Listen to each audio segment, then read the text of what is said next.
I understand that your own battle started in 2003. Can you take me back to the beginning? Tell me about what happened and tell me about the symptoms that you dealt with. Yeah, in 2003, I was getting ready actually to go play softball in the national games in Australia. And I had a mole on my back, a little lump on my left arm, and my nose was peeling a little bit. And my niece, her uncle had had melanoma years before, had prompted me to go see my GP about the mole on my back. So I went in, to be told it was fatty tissue. I was about 45 at the time, and not to worry about it. And I thought, okay. So I said, are you sure? Because I've been a huge sun tanner. I have very British white skin. And I've done an awful lot of sports over my life outside without sunscreen. So I just needed to double check. Anyways, I went back 4 times that year to be told it was still fatty tissue. And then when I got 2 lumps on my arm, I went back in. They did some biopsies, and I was told I had stage 4 metastatic melanoma. So the mole on your back was cancerous the whole time? It was nothing. And it was nothing. It was nothing. The little lump on my left arm was actually the culprit. Oh, really? Really? Now, you said that you had a history of tanning your whole life. Are you talking just out in the sun, or are you talking tanning beds? Both. And I know on camera I probably look only 40, but I'm not. And in my generation, the tanning beds were actually in our gyms that we went to work out to stay healthy and fit, and then we'd go have a 20-minute tan after. So I was a culprit of all, and I'm from we put baby oil on our skin, and I've laid on the roof of my mom's house, anything I could do to darken the skin that I have. And then I think it was in 2005, you were given a pretty grim prognosis. Can you walk me through what happened then? Yeah, I had gone in to get a chest x-ray. I was getting routine tests. I went in the January, and my chest x-ray was good. By March of 2005, I was starting to wisp a little bit. And I thought, gee, that doesn't sound right. And I went back in, and they found a 14-centimeter mass in my left lung. So the cancer was back. There was no treatment. My oncologist sent me to a surgeon. They wanted to take my complete lung out. Wow. My oncologist didn't want to do that. He knew how active I was in sports. And he said, before we do that, we need to see where else the cancer has gone. So it turned out it had spread to my lung, liver, bone, adrenal gland, and kidney. And at that point, I was given 3 to 6 months. Now, I want to turn to you, Natalie, and I want to talk to you about your story, similar but different to Kathy's.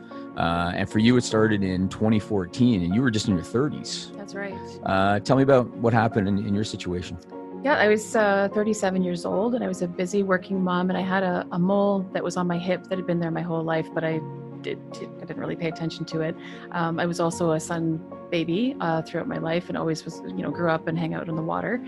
And so over the course of about 6 to 8 months, this mole on my hip started changing, and it turned black and changed shape and got bumpy and kind of all the things that they say to look out for. And as I say, being a busy working mom, I neglected it and didn't get it checked. So by the time I finally did have it checked, when my daughter actually kind of insisted that I do that in front of our doctor, our family physician, she looked at it and immediately knew that I was in trouble. So 2 days later, I was on a surgeon's table, and that mole was removed, and it was confirmed to be melanoma. And then I had to have a sentinel lymph node biopsy, which is a pretty painful and invasive kind of experience. And that confirmed that it was a stage 3B melanoma that had spread to my lymph nodes. My son at that point, unbeknownst to me, had contacted a doctor in the US and said, you need to save my mom. And he said, well, we have a clinical trial here in the US that we can get into Canada, but your mom will have to find a center that'll administer it, because I needed to be in the hospital 24/7. We were lucky enough to find the cross in Alberta. I went and had 4 rounds of that treatment. Side effects of that were also very harsh. I think I code blued a couple times, really? But I had a complete response. So by the end of 2005, all tumors had disappeared. And we knew then that we needed to do something as a family.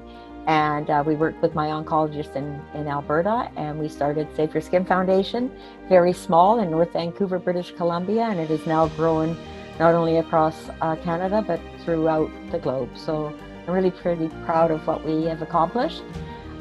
In all of that, my cancer came back again in 2007. Right. we did surgically removed the tumor, and then I went on another clinical trial in 2007.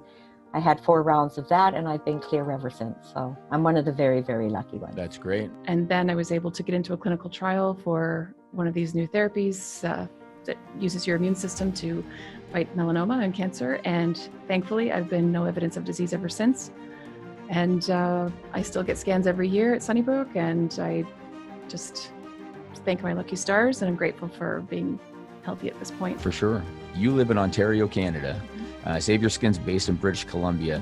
How did you get connected to Save Your Skin? Because you're now the managing director there. Yes. Well, I during that time that I was having a really difficult time with dealing with everything, and just kind of I didn't know how to picture my life going forward, because I felt very incapacitated. I was afraid of the sun. I was sick. I was sore. My legs, I did have to sort of get everything going again. And I was really struggling with that in a very dark place. And I was at my dermatologist's office, and I saw a magazine laying on the table, and it said Canadian Skin Patient Alliance. And I thought, what's that? And I thought, well, a skin patient, that must be me. So I picked it up, and I was flipping through, and I saw this article about a lady named Kathy Bernard, and that she had metastatic melanoma, and she had survived and started this foundation. So I stole the magazine and took it home and looked up the website, and I called Kathy, and she answered the phone, and we spoke for a few minutes, and I don't know how she understood me, because I just kind of was crying and telling her my story, because somebody just seemed to understand all of a sudden. And she said, "You're going to be okay. We've got this." And I thought, what? I'm like, it was just, I believed her in that moment. Right. And I had that piece of hope.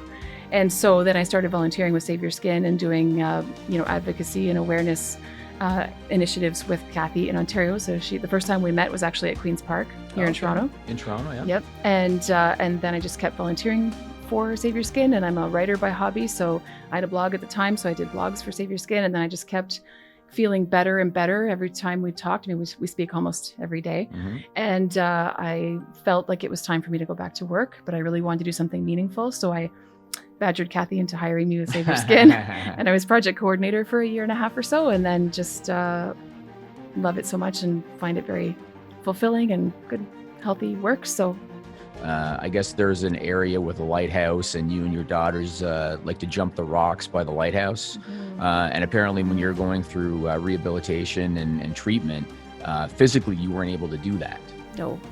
No, I wasn't, because of the lymph node removal surgery that they did. It's called lymph node dissection. It was on my right groin. So I have a scar from my hip to the middle of my thigh, and to avoid some of the side effects that come from that surgery, you have to lay flat with your legs elevated for 2 months. So I was only allowed to get up to bare minimum purposes and bed rest. I couldn't drive, I couldn't walk, I couldn't play with my kids, I couldn't hang out with my family, and it was devastating. I was devastated. Sure. Yep. Now, in your case, I know that one of your physical goals was to be able to jump rocks again, Mm-hmm. and you were. Mm-hmm. You remember when that happened? Yeah. Yes, I do. And it was still kind of icy too. Oh, because it took quite a I while. hope it didn't end with you falling or anything. No, didn't. But no, it was a pretty momentous occasion for us. Kathy, what about you? Were there any physical milestones for you when, you're going through treatment and maybe physically took a toll? Were there any milestones that you had, that you were able to achieve? Oh, I had a bucket list. I wanted to go to the Winter Olympics. I wanted to play one more World Master Games in softball. I wanted to see my sons graduate from university. I wanted them to see them get married and have grandchildren. All those boxes are ticked. We do roundtables with our physicians on a regular basis, where we sit and they update us on, the new treatments coming into the landscape, or even in issues that they may be having within their center, within their province, that we can, usually help them with. It's really important. We talk to our patients all the time. I try to guarantee, if a patient calls me, if I don't pick up, that I will get back to them within 24 hours, because I know what it's like in that dead space when you've just been told you have a diagnosis and, there's nobody to reach out to. And we can learn from our patients, because I'm the first to admit my journey in 2003, 5, and 7 is totally different than the journey today. totally different.